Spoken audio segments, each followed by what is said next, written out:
Ayan eh. Ano ka na? Ayan yun.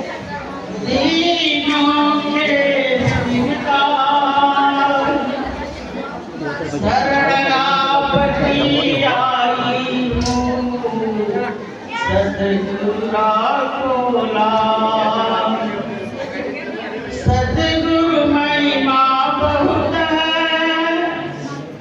गावत वेद पुराण, मुख छोटा प्रभुता बड़ी, गई विधि करूं बयान, कलम न उपमा लिख सके,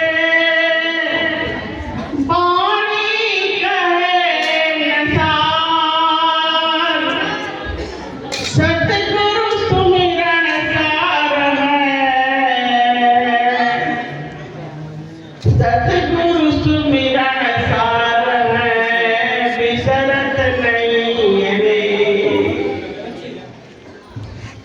ऐसा सुमिरन जान के संतन पकड़ी दे, सतगुरु सुमिरन सार है, बिसरत खरी नहीं। ब्रह्म विद्या है ब्रह्म वाली, ब्रह्म विद्या है सार, बिन सतगुरु न छूटी है 84 के घाट।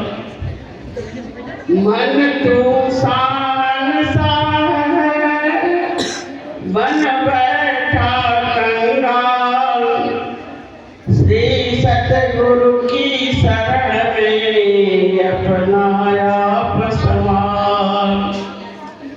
मन मथुरा दिल द्वारिका, काया काशी जान, दसों इंद्रियां देवराज, जिसमें ज्योति अपार। काशी कौन सा है? काया जो है तुम्हारी, यही काशी है। मन जो है मथुरा है, दिल जो है द्वारका है। इस काया रूपी काशी के मुक्ति का हेतु क्या है? गुरु का उपदेश। नमो नमो गुरुदेव जी, नमो नमो रखवार, दासी जान दया करो, आई शरण तुम्हार। भाव भक्ति जानो नहीं, न जानो प्रेम व्यवहार, दया दृष्टि की भीख दो, मेरे दुख अपार। अधम उदाहरण भारण, तुम अनाथ के नाथ, शरण में मैं आपड़ी पकड़ ले प्रभु हाथ। दीन दीन मति मंद हूँ, लपट निपट गावा, प्रीत प्रीत जानो नहीं, कहीं विधि उतरो पार। जब प्रभु का दर्शन भया, मैं कहीं तन खे, भाग्य हमारा उदय भया, धन्य धन्य गुरुदेव। सब धरती कागज करूं, लेखन सब बनराज, सब सिंधु स्याही करूं, गुरु महिमा कठिन जाय। सारे जंगल को कलम बना दिया जाए, सारे धरती को कागज बना दिया जाए, सारे समुद्र को स्याही बना दिया जाए, फिर भी गुरु की महिमा कोई नहीं कर पाए। वह बेअंत है, बेअंत है, बेअंत है, उसका कोई अंत नहीं है।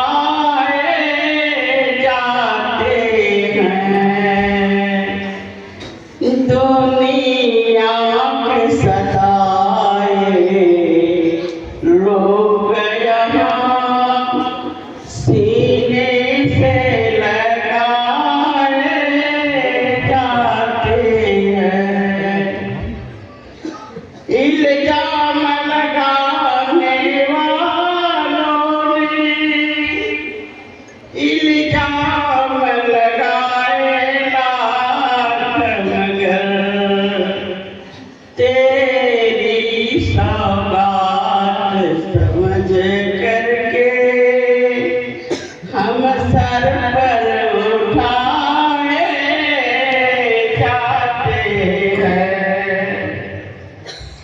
भर कर जाम हिमावत को यहाँ सबको पिलाए जाते हैं दरबार में सच्चे सतगुरु के दुख दर्द मिटाए जाते हैं।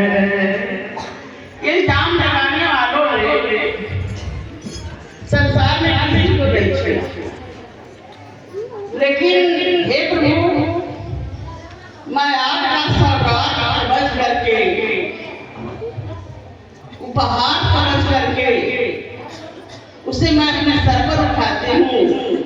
जिस तरह से मीरा दीवानी थी मोहन उनको कितने गंदा शब्दों का प्रयोग किया गया, बेस्या रंडी उसको जहर पिलाया गया, ढेला मारा गया, कितने ठोकरे मिले, फिर भी मीरा अपने प्रीतम से दूर होने के लिए तैयार नहीं हुई, हर घटना को सहने के लिए तैयार हुई, लेकिन अपने प्रीतम से बिछुड़ने के लिए तैयार नहीं हुई। उसी तरह से हर भगवान का रिश्ता होता है कि सारे मुसीबत को सह ले, सारे संकट को सह ले, सारे उलझनों को सह ले, लेकिन अपने प्रीतम से दूर होने के लिए तैयार नहीं होना चाहिए। यही सबसे प्रेम है। ये तो प्रेम की बात है तो बंदगी तेरे बस की नहीं है, दिल दे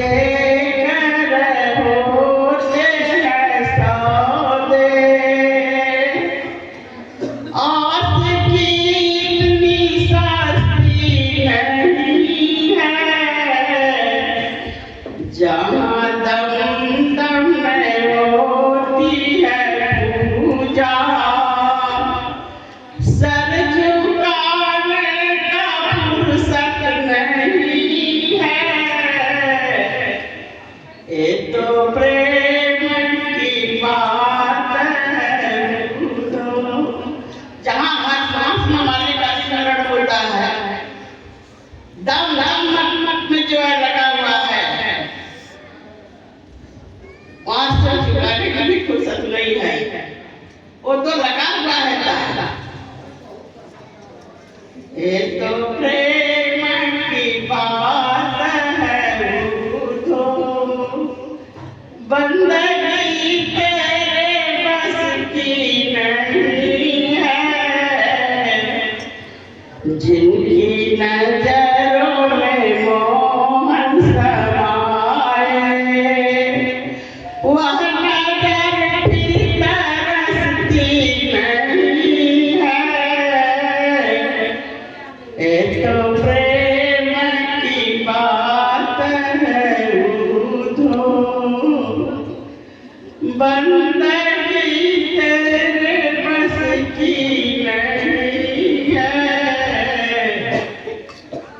तो प्रेम अपने इश्क में इतना लगाना चाहिए कि लगा लो इश्क का झाड़ू सफा कर दो। इश्क का झाड़ू लेकर अपने मन को सुधारो। हमारा मन कहाँ जा रहा है? हनुमान चालीसा में कही रही लिखत हूँ कि श्री गुरु चरण सरोज रस निज मन को सुधार। निज माने अपना मुकुर रूपी सीता में अपने मन को सुधारो। श्री गुरु महाराज के चरण श्री गुरु चरण सरोज रज। कौन सा रज है? जिस रज से सुरसरी गंगा निकली, उसी रज से जो है, उसी रज को भोलेनाथ अपने शरीर पर भस्म लगाए, उसी रज को लगाकर तुलसीदास रामचरितमानस का रचना की। वह कौन सा रच है? श्री गुरु महाराज का चरण रज को लेकर जिसने अपना रास्ता तय किया, उसका रास्ता जो है सुगम हो गया। देखिए, किसी राज में एक राजा था और वहां बहुत बड़ी बाजार थी। सब लोग अपना सौदा बेचते थे। जो बचा हुआ सौदा था उसे राजा के नाम पर सब खरीद लेते। एक महात्मा जो है वो भी अपना सौदा लेकर बैठे। शाम हो गई, सबका सौदा राजा के नाम पर उन्हें खरीदने लगे। महात्मा के पास आए, बोले कि बाबा आपके पास कौन सा सौदा है? महात्मा बताए कि हमारे पास एक भूत है, मैं उसी को बेच रहा था और हमारा सौदा अभी तक बिका नहीं। तो राजा ने बोले कि ठीक है, हम लोग जाकर राजा से कहेंगे आपका सौदा राजा नहीं लेंगे, हम लोग नहीं ले पाएंगे, क्योंकि आपका सौदा बहुत बिकट है। राजा के नाम पर उन्हें जाकर राजा से कहा कि एक महात्मा जो है भूत बेच रहे हैं। तो राजा कहे कि मैं स्वयं महात्मा से मिलने जाऊंगा, उनका सौदा खरीदने जाऊंगा। राजा हाथी पर चढ़ करके गया और बोला कि बाबा आपके पास कौन सा सौदा है? महात्मा बोले कि मैं भूत बेच रहा हूं, कोई ले नहीं रहा। तो राजा बोले कि आपका भूत क्या करता है, क्या करेगा? महात्मा बोले कि मेरा भूत जो है आपसे काम मांगेगा और जिस दिन उसको काम नहीं देंगे उस दिन आपको खा जाएगा। राजा बहुत खुश हुए कि हमारे राज्य में तो बड़ा काम है, बहुत नौकर चाकर है, इसी को हम काम लेंगे। खरीद कर ले आए और आते ही आते भूत बताया कि आपको काम दो। राजा बताए जाओ एक बहुत बड़ा जो है पोखरा खन, अब वो भूता था बहुत बड़ा लंबा चौड़ा तालाब खोद करके चलाया। फिर बोला कि राजा काम बताओ। राजा बोला कि जाओ कुआं खोदो। कुआं भी खोद कर चलाया। फिर आया राजा काम बताओ। कहला कि जाओ खेत का मेड़बंदी कराओ। मेड़बंदी करके भी चलाया। इसी तरह से जो भी राजा काम बताते थे वो तुरंत जाकर करता है और चलाया काम बता। अब धीरे धीरे काम आने लगा राजा का। अब उनके मुंह पर जो है सिकान आने लगी, चेहरा सूखने लगा, चिंता होने लगी। तो गुरु गृह गए तुरंत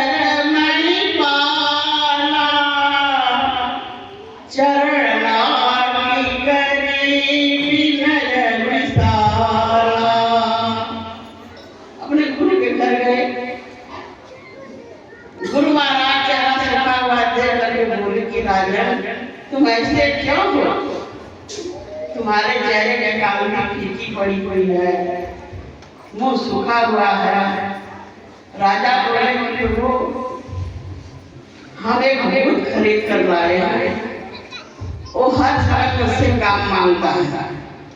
जिस दिन उसे काम हम नहीं देंगे उस दिन वो खा जाएगा मुझे।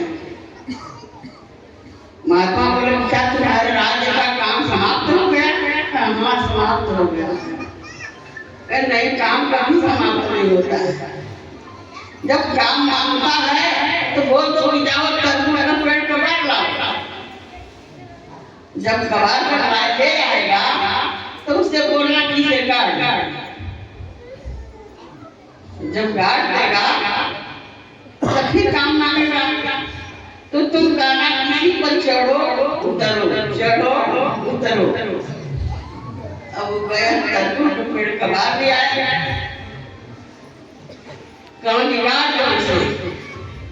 गाड़ देना कौन काम बतावा किसी पर तुम चढ़ो उतरो। अब ऊपर जाता नीचे आता, ऊपर जाता नीचे आता, ऊपर जाता नीचे आता। एक काम कभी नहीं उड़ाने वाला। तो भूत क्या है? भूत तुम्हारा मन। अखंबा क्या है? एक सांस है। ये मन को जिस दिन तुम भजन में लगा दोगे, ध्यान में लगाओगे, सुमिरन में लगाओगे, कीर्तन में लगाओगे, उस दिन तुम्हारी यात्राएं बढ़ने लगेगी। और इस मन को यदि गंदे जगह ले जाओगे तो ये प्रतिदिन तुम्हें क्षण खाएगी और तुम्हें ये भी खा जाएगी। तो इस मन को भजन में लगाओ, साधन में लगाओ, सुमिरन में लगाओ।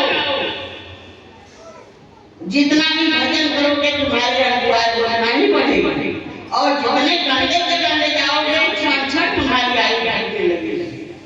बोलिए प्रेम से सद्गुरु भगवान की सनातन धर्म की भक्त भगवान की। हमसे गलती भय गई, क्षमा करिए बेटा।